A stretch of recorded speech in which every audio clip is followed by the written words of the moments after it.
ഇപ്പോൾ കടക്കാരൻ വന്നിരിക്കുകയാണ്. ഇന്ന് പകൽ കടഭാരത്തിൽ നിന്ന് ഒരു വിടുതലാകട്ടെ.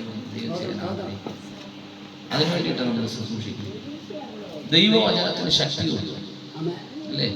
എബ്രായലേഖനം 4:12 ഇപ്രകാരം പറയും, ദൈവവചനം ജീവനും ചൈതന്യമുള്ളതും ഇരുവശത്തുള്ള ഏത് വാളിനേക്കാൾ മൂർച്ചയുള്ളതും പ്രാണനെയും ആത്മാവിനെയും സന്ധിമച്ചകളെയും വാർവടിവയ്ക്കും വരെ തുളച്ചിടുന്നതും ഹൃദയത്തിലെ ചിന്തനകളെ ഭാവനകളെ വിവേചിക്കുന്ന ദൈവത്തിന്റെ വചനത്തിന്റെ ശക്തി കണ്ടോ? ദൈവത്തിന്റെ വചനം ഏത് മേഖലയിലാണോ നമ്മൾ ബന്ധിക്കപ്പെട്ടിരിക്കുന്നത്? സാമ്പത്തിക മേഖലയാണോ? രോഗത്താൽ ഭാരപ്പെട്ടിരിക്കുകയാണോ? സമാധാനമില്ലാത്ത അവസ്ഥയാണോ? ഏത് വിഷയമാണെങ്കിലും കർത്താവിന്റെ സന്നിധിയിൽ പരിഹാരം വരുത്തുവാൻ കഴിയും. സ്തോത്രം. അപ്പൊ നമ്മളത് ഏറ്റെടുക്കുമ്പോഴാണ്, നമ്മൾ ഏറ്റെടുക്കാതെ നമ്മൾ അനങ്ങാതിരുന്നാൽ, സ്തുതിക്കാതിരുന്നാൽ, ആരാധിക്കാതിരുന്നാൽ അത് നമ്മുടെ ജീവിതത്തിൽ വെളിപ്പെടുത്തുന്നത്. നമ്മൾ നമ്മുടെ വിഷയമായിട്ട് അത് ഏറ്റെടുക്കുമ്പോഴാണ് ദൈവത്തിന്റെ പ്രവൃത്തി നമ്മുടെ മേൽ വെളിപ്പെടും. 2 രാജാക്കന്മാരുടെ പുസ്തകം 4-ാം അധ്യായം 1-ാം വാക്യമാണ് നമ്മൾ വായിച്ചത്. പ്രവാചക ശിഷ്യന്മാരുടെ ഭാര്യമാരിൽ ഒരുത്തി പ്രവാചകനെ, എലീശ പ്രവാചകനെ കണ്ട് നിലവിളിച്ചു. ഈ എളിയവൻ നിലവിളിച്ച യഹോവ കേട്ട് അവൻ സകല കഷ്ടത്തിൽ നിന്നും വിടുവിക്കുന്ന ദൈവമാണ്. ഇന്ന് നിലവിളിച്ചാൽ മറുപടിയുണ്ട്. സ്തോത്രം. പ്രവാചക ശിക്ഷ നിലവിളിച്ചതിന്റെ കാരണമുണ്ട്.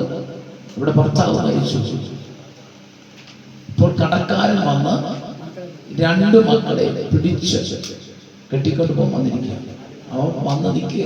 അല്ലെ, കഴിഞ്ഞ ദിവസം വന്നു. സ്തോത്രം. അപ്പൊ ഭവനത്തിൽ 3 പേരുണ്ട് ഓൾറെഡി. സ്തോത്രം. അവൻ ദൈവം എന്തെങ്കിലും ചെയ്യണമെങ്കിൽ നിലവിളിക്കണം. അല്ലേ? നിലവിളിയുടെ നടുവിലെ ദൈവം പ്രവർത്തിക്കുന്നു. അവൾ നിലവിളിച്ചു പറഞ്ഞ വിഷയം ഇതാണ്: എന്റെ ഭർത്താവ് നിന്റെ ദാസനാണല്ലോ, ശിഷ്യനാണല്ലോ, അവൻ ഇപ്പോൾ മരിച്ചുപോയി. ഇപ്പോൾ കടക്കാർ വന്ന് അവനുണ്ടാക്കിയ കടമാണ്. ദൈവത്തിന്റെ മകൻ പറയുന്നത്, വേദപണ്ഡിതാക്കൾ പറയുന്നത്, ഇസബേല് ദൈവത്തിന്റെ പ്രവാചകന്മാരെ, യഹോവയുടെ പ്രവാചകന്മാരെ കൊല്ലാൻ വന്നപ്പോൾ 100 പേരെ 50 പേരെ ഒളിപ്പിച്ച് അവർക്ക് അപ്പവും വെള്ളവും കൊടുക്കുവാനിടയായി. 18-ാം അധ്യായം അതിന്റെ 4-5 വാക്യങ്ങളിലേക്ക് വരുമ്പോൾ ഇവിടെ കാണുന്നുണ്ട്. അപ്പം ഇതിനൊക്കെ കാരണം ദൈവവും പ്രവാചകനുമാണെന്നായിരിക്കും ഇവിടെ പറയുന്നത്. ദൈവനാമത്തിന് കൊടുത്താണ് ഇപ്പൊ ഞാൻ കടക്കാരനാക്കി. ദൈവം ആർക്കും കടക്കാരനല്ല. സ്തോത്രം. ദൈവനാമത്തിന് വേണ്ടി നമ്മൾ എന്തെങ്കിലും ചെയ്തിട്ടുണ്ടെങ്കിൽ അതിന് ഇരട്ടി അല്ലെങ്കിൽ അതിലുപരിയായ നന്മ ദൈവം ചെയ്യുവാനിടയായി തീരും. ഇപ്പം നോക്കണമേ, 2 തലമുറയുണ്ട്. ആ തലമുറയെ ഭർത്താവ് മരിച്ചു പോയി. ഈ 2 തലമുറയിൽ പ്രത്യാശ വെച്ചോണ്ടാണ് ഞാൻ ഇരുന്നേ. ഇപ്പൊ കടക്കാർ വന്ന് അവരെ പിടിച്ചുകൊണ്ട് വന്നിരിക്കുക. ഇത് കേട്ടിട്ട് അവൾ നിലവിളിക്കുകയാണ്. അപ്പൊ ഏത് വിഷയത്തിന്റെ കടക്കാര് വന്ന് പ്രശ്നമുണ്ടാക്കിയത് നിലവിളിച്ചാൽ മതി കേട്ടോ. സ്തോത്രം ചെയ്യുന്നു. നിലവിളിച്ചാൽ പരിഹാരം വരുവാനിടയായി തീരും. ഇന്ന് പകലിൽ നിലവിളിയുടെ നടുവിൽ ഇറങ്ങി പ്രവർത്തിക്കുന്ന ഒരു കർത്താവ് ഇന്ന് പകലിനകത്ത് വന്നിട്ടുണ്ട്. നന്ദിയോടെ ദൈവത്തെ സ്തുതിക്കുന്നു. 2 രാജാക്കന്മാരുടെ പുസ്തകം 6-ാം അധ്യായം അതിന്റെ 1-ാം വാക്യം വായിക്കുമ്പോൾ നോക്കണമേ, സ്തോത്ര, പ്രവാചക ശിഷ്യന്മാർ എന്ത് ചെയ്തു? അതേ പ്രവാചകനായ എലീശയോട് പറയുക, ഞങ്ങൾ ഇരിക്കുന്ന സ്ഥലം ഇടുക്കവും ഞെരുക്കവുമാണ്, ഞങ്ങൾക്കൊരു വിശാലത വേണം. അതുകൊണ്ട് അവര് തന്നെ പറയാ, ഞങ്ങൾ യോർദാനിലേക്ക് പോകുക. നമുക്കറിയാവുന്ന വിഷയമാണ്. യോർദാനിൽ ചെന്ന് മരം വെട്ടി ഞങ്ങൾക്കൊരു വിശാലത വരുത്താൻ ആഗ്രഹിക്കുകയാണ്. എന്നിട്ട് പറയും, പ്രവാചകൻ ഞങ്ങളുടെ കൂടെ വരണം എന്ന് പറഞ്ഞു. പ്രവാചകനെ ക്ഷണിക്കുകയാണ്. സ്തോത്രം. അതിന്റെ 6-ാം അധ്യായം 1-ാം വാക്യം വായിച്ചേ. ഞങ്ങൾ പാർക്കുന്ന ഈ സ്ഥലം ഞങ്ങൾക്ക് തീരെ ഇടുക്കമായിരിക്കുന്നു എന്ന് നീ കാണുന്നുവല്ലോ. ഞങ്ങൾ യോർദാനോളം ചെന്ന് ഓരോരുത്തൻ ഓരോ മരം കൊണ്ടുവന്ന് കണ്ടോ, ഓരോരുത്തവൻ ഓരോ മരം കൊണ്ടുവന്ന് ഉണ്ടാക്കട്ടെ. പാർക്കേണ്ടതിനൊരു സ്ഥലമുണ്ടാക്കട്ടെ എന്ന് പറഞ്ഞു. കണ്ടോ? അപ്പൊ യോർദാനിലേക്കാ പോകുന്നത്. യോർദാൻ പ്രതികൂലമുള്ള സ്ഥലമാണ്. കൊയ്ത്തുകാലത്ത് കരകവിഞ്ഞൊഴുകുന്ന സ്ഥലമാണ്. യോർദാനോട് ചോദിച്ച യോർദാൻ പറയും, ഒരു കുഞ്ഞുങ്ങളെ പോലും ഞാൻ അക്കരയ്ക്ക് വിടത്തില്ലെന്ന് യോർദാൻ പറയും. ആരെങ്കിലും യോർദാൻ അക്കരെ കടക്കാൻ ശ്രമിച്ചാൽ യോർദാൻ ചെയ്തു മുക്കിക്കളയുവാനിടയായിത്തീരും. പ്രവാചകൻ ശിഷ്യനറിയാം, യോർദാനിലാണ് നല്ല മരമുള്ളത്, യോർദാനിൽ മരം വെട്ടാൻ പോകുക, ഞങ്ങൾ തനിയെ പോയാൽ ബുദ്ധിമുട്ടുണ്ടാകും. അതുകൊണ്ട് പ്രവാചകനെ നീയും കൂടെ വരണമെന്ന് പറഞ്ഞു. പ്രതികൂലം മുന്നേ കണ്ടിട്ടായിരിക്കും പ്രവാചക ശിഷ്യൻ പറഞ്ഞത്, നീ ഞങ്ങളുടെ കൂടെ വരണം. നമുക്കറിയാവുന്ന വിഷയമാണ്. മരം വെട്ടുവാൻ കോടാലി എടുത്തു, കോടാലി ഊരി വെള്ളത്തിൽ പോയി. നദിയോടെ ദൈവത്തെ സ്തുതിക്കുന്നു. നീ നിനക്കൊരു പാർക്കാൻ വേണ്ടി, ഒരു വിശാലതയ്ക്ക് വേണ്ടി നീ കോടാലി എടുത്ത് വെട്ടാൻ തുടങ്ങിയപ്പോൾ കോടാലി എന്ത് ചെയ്തു? ഊരി വെള്ളത്തിൽ പോയി. സ്വന്തം ഒരു ഭവനം പണിയുവാൻ, വസ്തു വാങ്ങിക്കുവാൻ നീ കടമെടുത്തു. കടമെടുത്തത് അത് വലിയ കടത്തിലായി തീർന്നെങ്കിൽ നീ ഭാരപ്പെടേണ്ട, നിലവിളിച്ചാൽ മതി. എവിടെയാണ് നിന്റെ കോടാലി ഊരിപ്പോയത്? ആ കോടാലി പൊത്തി വരുവാൻ, ഉയർത്തിക്കൊണ്ട് വരുവാൻ കഴിവുള്ളവനാ നിന്റെ കൂടെ നിൽക്കുന്നത്. നീ ആരാധിക്കുന്നത്, നന്ദിയോട് ദൈവത്തെ സ്തുതിക്കുന്നു. കോടാലി ഊരിപ്പോകുമെന്ന് ഈ പ്രവാചകൻ അറിയാവുന്നതുകൊണ്ടായിരിക്കാം പ്രവാചകനെ വിളിച്ചത്. ആ കോടാലി ഊരി വെള്ളത്തിൽ പോയപ്പോൾ പ്രവാചകൻ പറയുക, പ്രവാചക ശിക്ഷത്തെ നിലവിളിച്ചു. എവിടെയാ നിലവിളിച്ചത്? അയ്യോ, ഞാൻ വായ്പ വാങ്ങിച്ച കോടാലിയാണ്, ഇത് വെള്ളത്തിൽ പോയേ, ഇത് എന്റെ അല്ലേ, ഇത് മറ്റൊരാളെയാണ് നിലവിളിക്കുക. നന്ദിയോടെ ദൈവത്തെ സ്തുതിക്കുന്നു. എവിടെ നിലവിളിക്കുന്നു അവിടെ ദൈവപ്രവൃത്തി വെളിപ്പെടുമെന്ന് വിശുദ്ധ ആരാധനയും എത്ര നിലവിളിക്കുവാൻ കഴിയും. സ്വർഗം ഇന്ന് മുതൽ അത്ഭുതം ചെയ്യാൻ പോകുക. നിലവിളിയുടെ നടുവിൽ കാലത്തിന്റെ അവസ്ഥയ്ക്ക് മാറ്റം വരുത്തുന്ന ഒരു ദൈവം ഇന്ന് മുതൽ ഇതിനകത്ത് വന്നിട്ടുണ്ട്. ഹല്ലേലൂയ.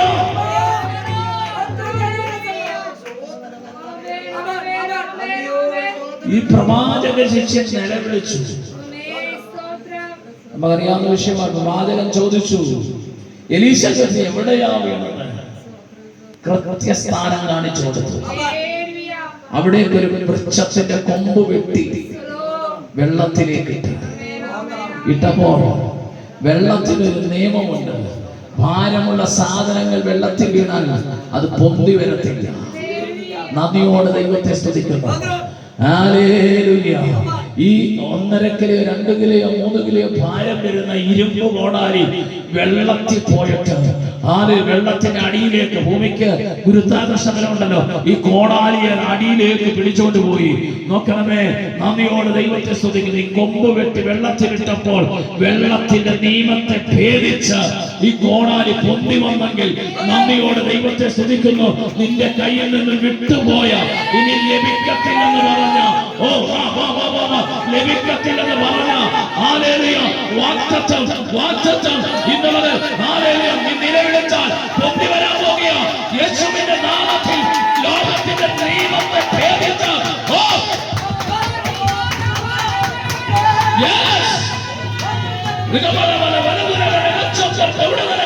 ലോകത്തിന്റെ നിയമത്തെ ഭേദിച്ച്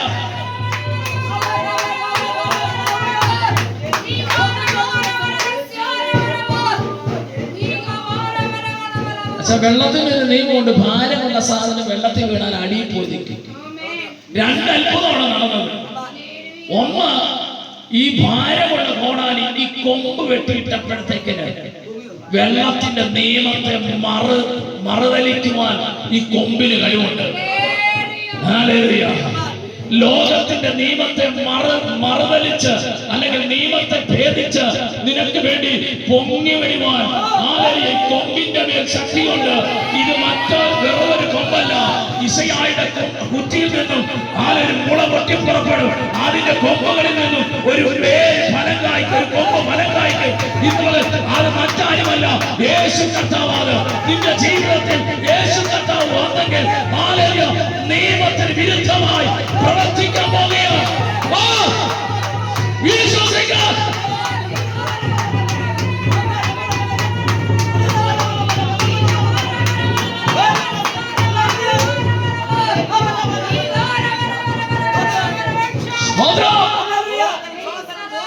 നിലവിളിച്ചാൽ കയ്യിൽ നിന്ന് പോയത് പൊന്തി വരും. വെള്ളത്തിനടിയിൽ ഭാരമുള്ള സാധനമായ കോടാലി പോയിട്ട് അത് പൊന്തി വന്നെന്ന് ഇന്ന് പകൽ രണ്ട് കാര്യം അവിടെ നടന്നത്. ഒന്ന്, യോർദാനിൽ ഒരു മനുഷ്യൻ കാല് വെച്ചാൽ അവനെ ഒഴുക്കിക്കൊണ്ട് പോകും. 70 80 കിലോയുള്ള 90 കിലോയുള്ള ഒരു യഹൂദൻ സ്തോത്രം ചെയ്യുന്നു. യോർദാനിൽ ഇറങ്ങിയാൽ യോർദാൻ അവനെ ഒഴുക്കിക്കൊണ്ട് പോകും. പച്ചക്കിൽ 2 3 കിലോയുള്ള കോടാലി താഴെ പോയത് അത് ഒഴുക്കിപ്പോയില്ലെന്ന്. കാരണം വാക്തത്വമുള്ളവന്റെ വാക്തത്വത്തെ ഒരു യോർദാനും ഒഴുക്കിക്കളയത്തില്ല. ഒരു പാരമ്പര്യ ശക്തി ഒഴുക്കിക്കളയത്തില്ല. ഒരു മന്ത്രവാദ ശക്തി ഒഴുക്കിക്കളയത്തില്ല. നിന്റെ മേൽ വാക്തത്വമുണ്ടോ? ഇന്ന് പകൽ അത് വെളിപ്പെട്ട് വരട്ടെ. ആരാധിച്ചാട്ടെ. ഇന്ന് പകൽ മറഞ്ഞു കിടക്കുന്ന വിട്ടുപോയ ചില കോടാലികൾ വാക്തത്വം നിന്റെ ഭവനത്തിന്റെ വിശാലതയ്ക്ക് വേണ്ടി നീ ഒരുക്കിയ ചില പദ്ധതികളുണ്ടല്ലോ. നിന്റെ കയ്യിൽ പോയത് ഇന്ന് പകൽ അത് പുറത്തു വരട്ടെ. യേശുവിന്റെ നാമത്തിൽ ചില രേഖകൾ എഴുതി വെച്ചിരിക്കുന്ന രേഖകളെ തിരുത്തി അത് പുറത്തു വരട്ടെ.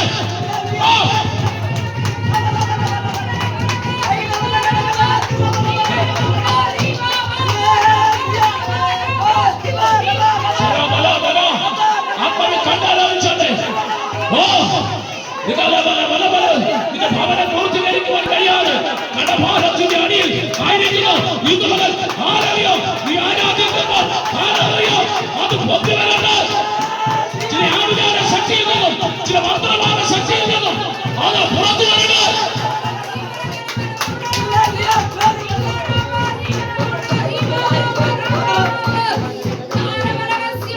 നിലവിളിച്ചപ്പോൾ രണ്ട് അത്ഭുതമാണ് നടന്നേ. ഒന്ന്, ഇരുമ്പ് കോടാലി പൊങ്ങി വന്നു. നിങ്ങളതിലും കണ്ടിട്ടുണ്ട് ഇരുമ്പ് കോടാലി വെള്ളത്തിൽ പൊങ്ങി വരുന്നേ. കണ്ട, വെള്ളത്തിനൊരു നിയമമുണ്ട്, ഗ്രാവിറ്റേഷണൽ ഫോഴ്സ് എന്ന് പറയും. ഭാരമുള്ള സാധനം വെള്ളത്തിൽ വീണാൽ താഴോട്ട് വലിച്ചിട്ടു. പിന്നെ 2, ഈ യോർദാനി വീണപ്പോഴത്തേക്കിന് ഇത് ഒഴുക്കിക്കൊണ്ട് പോകണ്ടായിരുന്നു. കോടാലി യോർദാന്റെ അടിയൊഴുക്കിന് ഒഴുക്കാൻ പറ്റിയില്ല, ഒഴുക്കിക്കൊണ്ട് പോകാൻ പറ്റില്ല. കാരണം വാക്തത്വമുള്ളവന്റെ വാക്തത്വത്തെ ഒഴുക്കിക്കൊണ്ട് പോകാൻ പറ്റത്തില്ല. ഇന്ന് മകൻ വിശാലതയ്ക്ക് വിരോധമായി നിന്ന് പോരാടുന്ന ഏത് പോരാട്ടമാണ് ഇന്ന് മകൻ അത് കൊണ്ടുവരണം.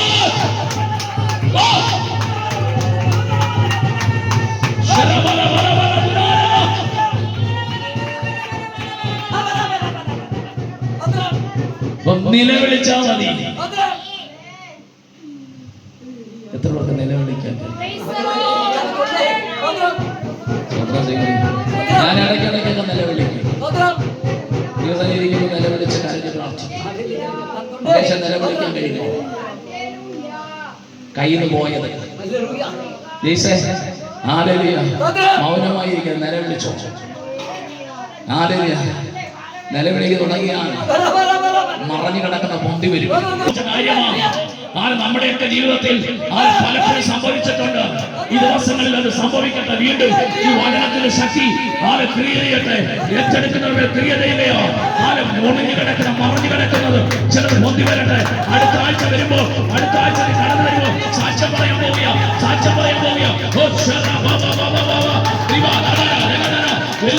വെല്ലുവിളികൾ യേശുവിന്റെ നാമത്തിൽ അഴിഞ്ഞു മാറട്ടെ. ചില വാഗ്ദത്തങ്ങൾ മറഞ്ഞു കിടക്കുന്ന വാഗ്ദത്തങ്ങൾ, സാമ്പത്തിക നന്മകൾ, വിശാലത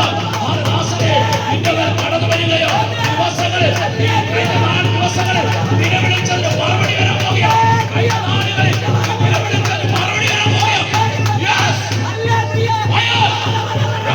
ശക്തി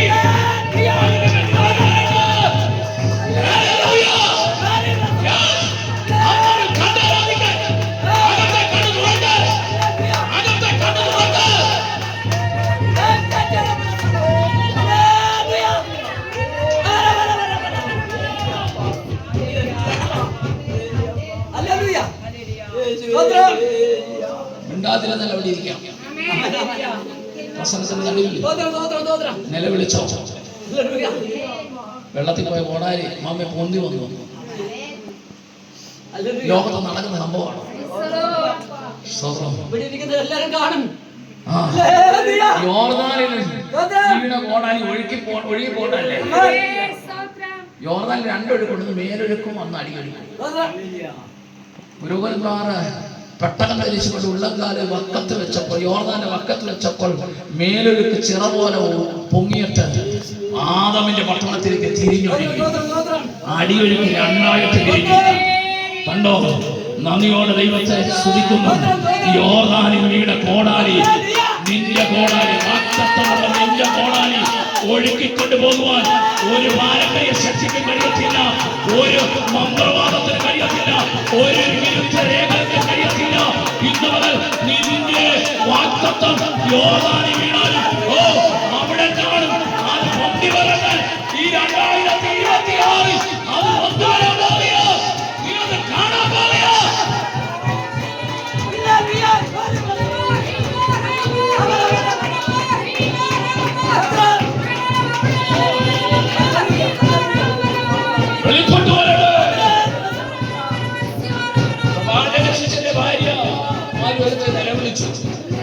നിലവിളിച്ചപ്പോ പ്രവാചകൻ നിന്റെ പക്കൽ എന്തുണ്ടോ അല്ലേ? അവള് പറഞ്ഞു ഒരു ഭരണി എണ്ണ. നമുക്കറിയാവുന്ന ഒരു ഭരണി എണ്ണ അല്ലാതെ ഒന്നുമില്ല. ഈ എണ്ണ എന്ന് പറഞ്ഞാൽ ആത്മീയ അർത്ഥം എന്ന് പറഞ്ഞാൽ രക്ഷിക്കപ്പെടുമ്പോൾ വാഗ്ദത്തത്തിൽ പരിശുദ്ധാത്മാവിനാൽ മുദ്ര വെക്കപ്പെടും. 13-ാം വാക്യത്തിൽ. അപ്പൊ ഇവള് രക്ഷിക്കപ്പെട്ടതുപോലെ ഇരിക്കുകയായി. ഒരു ഭരണി എണ്ണയുണ്ട്.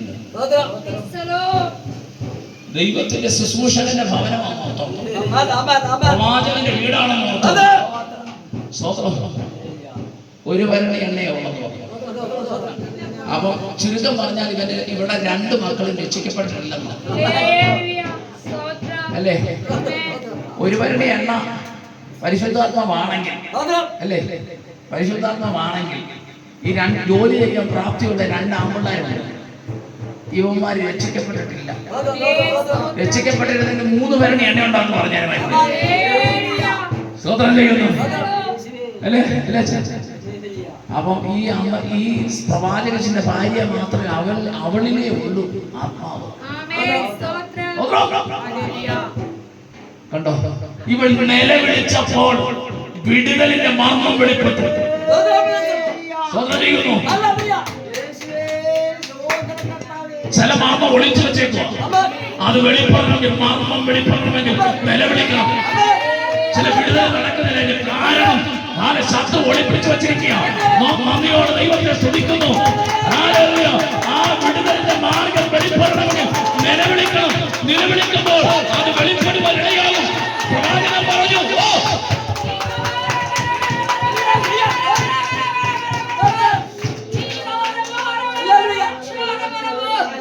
പ്രവാചകൻ ഒരു ഭരണി എണ്ണയൊന്നും കൊടുത്തൊന്നുമില്ല. വിടുതലിനുള്ള സംവിധാനം നിന്റെ കയ്യിൽ തന്നെ. നീ അത് ഉപയോഗിക്കേണ്ട രീതിയിൽ ഉപയോഗിച്ചിരുന്നെങ്കിൽ ഈ പ്രശ്നം ഉണ്ടാകത്തില്ലായിരുന്നു അല്ലേ? പ്രവാചകൻ പറഞ്ഞു കൊടുത്തു, നീ എന്നതുപോലെ ചെയ്താൽ മതി. നീ നിന്റെ മക്കളും കൂടെ വീടിനകത്ത് കഥകളച്ചിട്ട് അയൽവക്കങ്ങളിൽ പോയി വെറും പാത്രം കൊണ്ടുവരണം. വലിയൊരു വിടുതൽ നടക്കാൻ പോകും. നിന്റെ വീട്ടിലെ പാത്രത്തിലെല്ലാം നിറയാൻ പോകും. സ്വപ്നം തീരുന്നു. ഇത് പാത്രം തീരുമ്പോ എണ്ണയുടെ വരവധിക്കും. അതുകൊണ്ട് എത്രയും പാത്രം സംഘടിപ്പിച്ചോളൂ.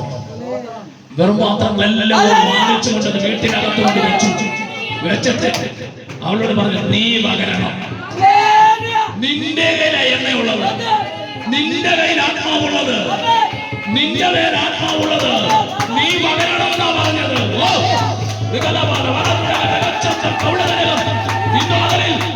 പകരം തയ്യാറാണോ? ഇരിക്കാൻ തയ്യാറാണോ? കഥകടച്ച അറയ്ക്കകത്തിരുന്ന് പ്രാർത്ഥിക്കാൻ തയ്യാറാണോ?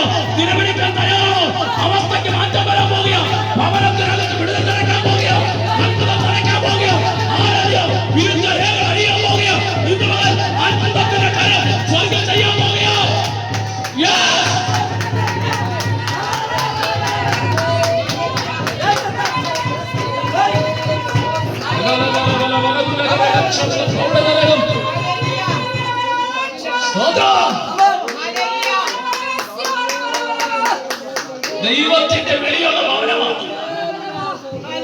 ഇത് ചെയ്യാതിരുന്നിട്ട് കടം കയറിയതാണ്. എന്നിട്ട് പറഞ്ഞു പ്രവാചകൻ പറഞ്ഞ എന്താണെന്നറിയോ?